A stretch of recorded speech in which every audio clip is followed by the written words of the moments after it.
Some people called me crazy when I brought this analysis about a few weeks ago, and they said that I am trying to bring disunity. Yeah, it's a conspiracy theory.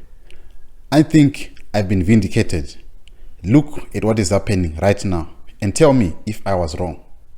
Hello and welcome to JCTV Africa, where we look at issues that are happening in Zimbabwe and Africa.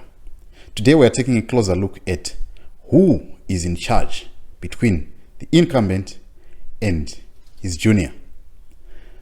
I told you last time that look at what is happening. The failure to rebuke the junior for the utterances at rallies. Now, look at what is happening to Mary Chiwenga. Mary Chiwenga is being brutalized by the justice system, and yet the president, who is supposed to be the boss, who can hem in his junior, is not doing anything. Let me bring you up to speed if you can look at this issue. Imagine as the first lady, or maybe they were working in the same firm. He is the vice president and he is the president, and they are working in the same office or in the same building, and she comes with a blue eye every day at work. She's brutalized. She can show signs that she is being beaten up by her husband.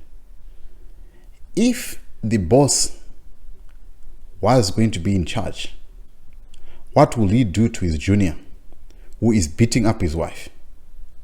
Would he just watch, or he would rein him in and say, I will not accept this. I will not accept my VP who is making a bad example to the public. I think that would happen in the corporate world. Let's say this was a vice president of a big corporation in Zimbabwe, maybe like Kingdom Bank or maybe Insco.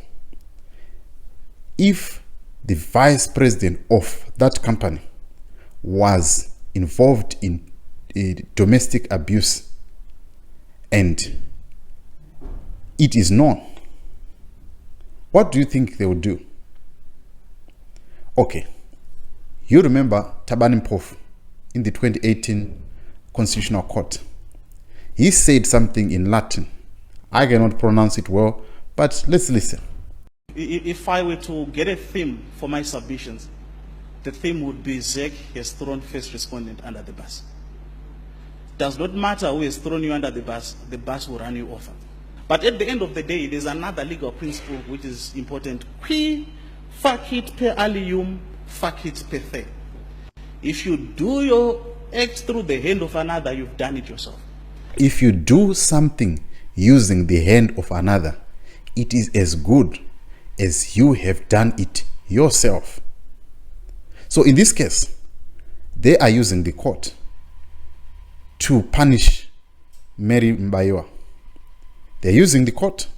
So it's as good as it being done by the actual person, but is hiding behind the courts. So why is it that no one in the Politburo, in the Central Committee, in the ZANU-PF Women Affairs are not saying anything? That brings us to my analysis, which says who is in charge of the country? Who is in charge of the other? Even Mary Chiwenga said it in one of the WhatsApp that went around social media before she was actually remanded in prison last year. And she said the boss is even afraid of him. Even the former president, Robert Mugabe, was afraid of him.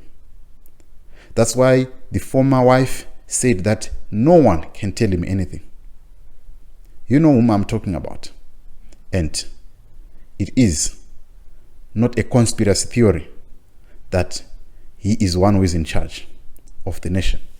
Tell me what you think in the comment section. I'd love to hear from you. And follow us on Facebook, follow us on Twitter, and subscribe to JCTV Africa.